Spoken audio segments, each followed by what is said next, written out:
आज हम लोग सीखेंगे कंपाउंड इंटरेस्ट। ओके,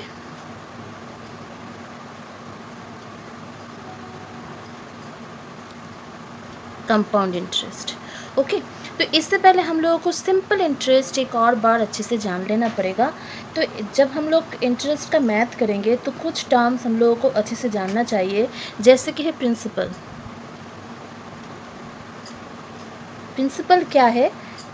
प्रिंसिपल वो मनी है जो हम लोग बैंक में रख रहे हैं या फिर बैंक से हम लोग ले रहे हैं, ठीक है, वो है प्रिंसिपल। अमाउंट, अमाउंट क्या है? सोचो कि आप 100 रुपीज़ बैंक में रखे हैं 1 ईयर के लिए, तो 1 ईयर बाद आपको बैंक उसके ऊपर 5% इंटरेस्ट देगा। तो आपका टोटल अमाउंट क्या हो गया? आप 100 रुपीज़ रखे थे और 5 रुपीज़ आपको एक्स्ट्रा मिल रहा है एज इंटरेस्ट, तो आपका टोटल कितना हो गया? 100 + 5, 105 रुपीज़। तो ये जो आपको टोटल मनी मिल रहा है ये है अमाउंट। ओके, तो इंटरेस्ट तो हम बोल ही चुके हैं इंटरेस्ट। ओके,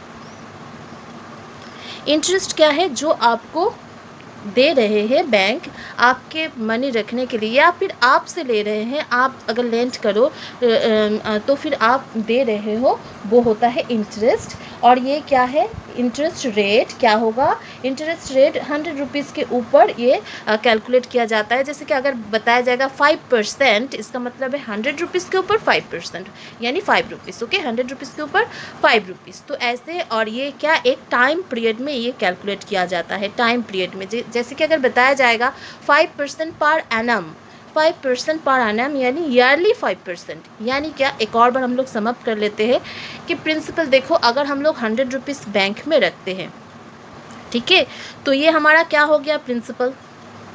हाँ, और इसके ऊपर हमें क्या मिल रहा है? इंटरेस्ट मिल रहा है।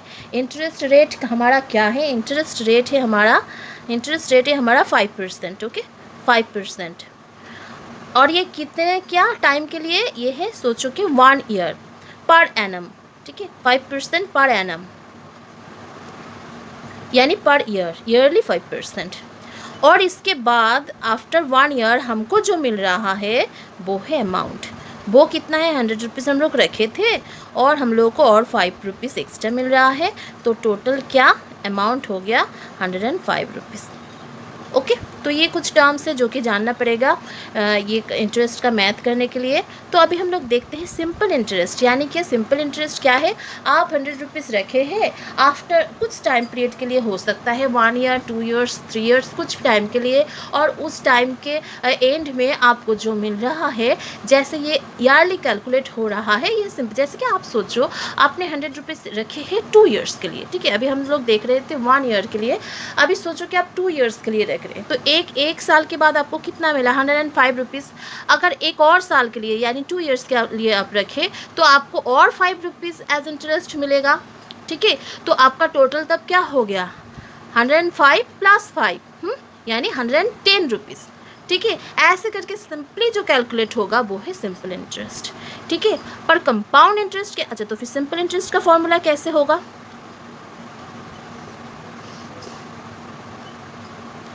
सिंपल इंटरेस्ट कैसे होगा? प्रिंसिपल इनटू रेट, ठीक है, into time divided by 100। Principal जो आपने पैसा रखे हैं स्टार्टिंग में वो, रेट कितने परसेंट में, कितने परसेंट का इंटरेस्ट आपको मिल रहा है वो, और टाइम कितने टाइम के लिए आप रखे हो वो, ठीक है, डिवाइडेड बाय 100। ये आपका सिंपल इंटरेस्ट, ठीक है। अभी कंपाउंड इंटरेस्ट क्या है? कंपाउंड इंटरेस्ट जो है, जैसे कि हम बता रहे थे कि आपने 100 रुपीज़ तो रखे हैं, पर ये 100 रुपीज़ आपने 3 ईयर्स के लिए रखे हैं, ठीक है। तो देखो पहले साल के बाद में आपका कितना हो गया? 5 रुपीज़ आपको इंटरेस्ट मिला। आपने 100 रुपीज़ रखे थे, 5 रुपीज़ आपको इंटरेस्ट मिल गया, तो आपका हो गया है 105। अमाउंट आपका हो गया है 105। अभी कंपाउंड इंटरेस्ट जब कैलकुलेट होता है तब इसी को फिर प्रिंसिपल करके फिर उस साल का इंटरेस्ट कैलकुलेट किया जाता है। यानी क्या? तब अमाउंट और 100 नहीं, तब प्रिंसिपल और 100 नहीं, तब प्रिंसिपल क्या बन जाता है? 105, ठीक है। यानी आगे साल का जब कैलकुलेट होगा तब आपका प्रिंसिपल क्या? ये बन गया, ठीक है, ये प्रिंसिपल हो गए, इसके ऊपर आप 5% कैलकुलेट करोगे तो जो इंटरेस्ट आपका निकलेगा वो फिर इसके साथ ऐड हो जाएगा, फिर वो बन जाएगा नेक्स्ट ईयर का प्रिंसिपल। ठीक है, ऐसे प्रिंसिपल जो है हर साल का चेंज होते रहेगा। ये होता है कंपाउंड इंटरेस्ट, यानी जो आपको इंटरेस्ट मिला वो पहले वाले प्रिंसिपल के साथ प्लस होकर जो अमाउंट बना वो बन जाएगा अगले साल का प्रिंसिपल, यानी नेक्स्ट ईयर का प्रिंसिपल तब क्या हो जाएगा ₹105। इसके ऊपर हम लोग 5% कैलकुलेट करेंगे। जैसे हमारा रेट क्या है 5%, टाइम हमारा फिर से सोचो कि 1 ईयर, हम लोग नेक्स्ट ईयर का कैलकुलेट कर रहे हैं। तो ऐसे करके आप लोग जब नेक्स्ट ईयर का कैलकुलेट करेंगे और जो मिलेगा वो फिर आप लोगों को प्रिंसिपल के साथ प्लस करके फिर नेक्स्ट ईयर का अमाउंट करना पड़ेगा। ये होता है कंपाउंड इंटरेस्ट। ठीक है, तो सिंपल इंटरेस्ट, कंपाउंड इंटरेस्ट। अभी हम लोग कुछ मैथ करेंगे, जैसे कि 2 ईयर्स 3 ईयर्स का अगर कंपाउंड इंटरेस्ट निकालना है वो हम लोग सिंपल इंटरेस्ट से ही निकाल सकते हैं।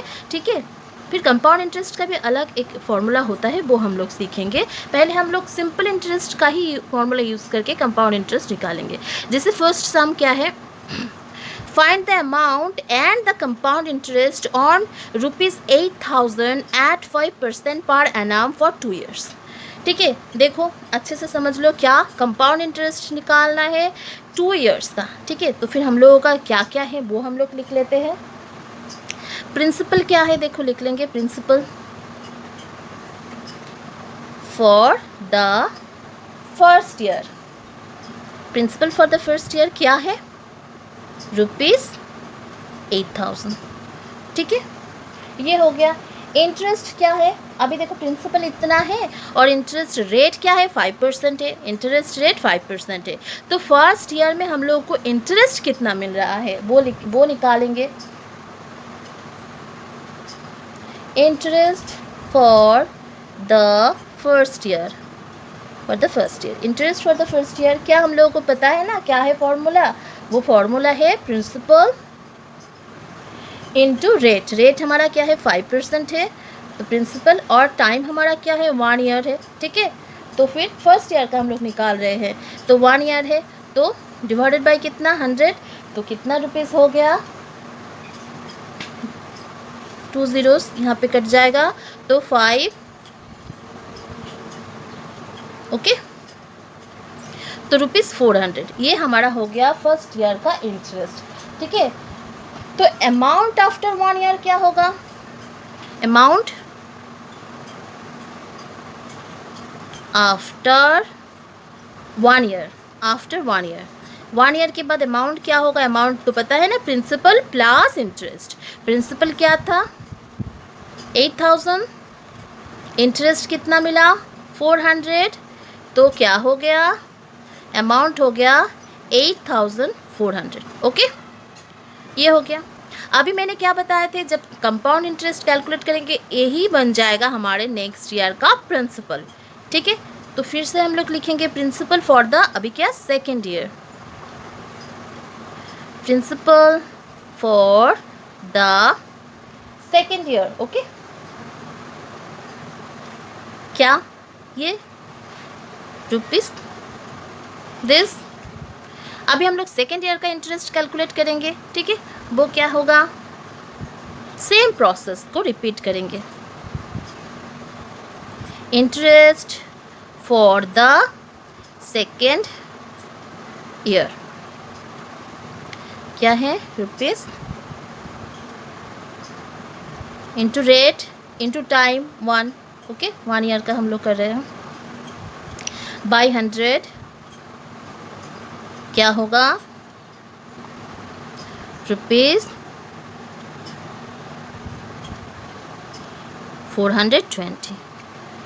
ठीक है, ₹420, यानी सेकेंड ईयर के एंड में हम लोग को इंटरेस्ट मिल रहा है। ये तो हमारा क्वेश्चन क्या था, एक और बार पढ़ लेते हैं। Find the amount at the compound interest on rupees this for 2 years, यानी आफ्टर 2 ईयर्स को 2 ईयर्स आपका अमाउंट क्या होगा वो यहाँ पे मांगा जा रहा है। ठीक है, amount and the compound interest, compound interest कितना मिल रहा है, तो अमाउंट आफ्टर सेकेंड ईयर क्या हुआ। ठीक है, अमाउंट आफ्टर सेकेंड ईयर क्या होगा, हमारे फर्स्ट ईयर के एंड में अमाउंट कितना था, इतना, उसके साथ ये इंटरेस्ट प्लस हो जाएगा, यानी ₹8400 प्लस ₹420 इक्वल्स ₹8820। देखो यही एक पूछा गया है कि सेकेंड ईयर के एंड में अमाउंट क्या होगा, तो सेकेंड ईयर के एंड में अमाउंट होगा इतना। और कंपाउंड इंटरेस्ट क्या होगा, कंपाउंड इंटरेस्ट आफ्टर 2 years क्या होगा, फर्स्ट ईयर में क्या कितना इंटरेस्ट मिला था, दिस मच, और सेकेंड ईयर के में इतना, तो टोटल कंपाउंड इंटरेस्ट कितना हुआ, ₹400 plus ₹420 equals ₹820। So I hope this math is clear to you. तो सिंपल इंटरेस्ट का फॉर्मूला यूज़ करके हम लोग ऐसे कंपाउंड इंटरेस्ट कैलकुलेट कर सकते हैं फॉर 2 years, फॉर 3 years। एक और मैथ ऐसा हम लोग करेंगे, सिंपल इंटरेस्ट का ही फॉर्मूला से हम लोग कंपाउंड इंटरेस्ट कैलकुलेट करेंगे, फिर हम लोग नेक्स्ट चले जाएंगे कंपाउंड इंटरेस्ट का फॉर्मूला यूज़ करके मैथ करना। Okay, thank you.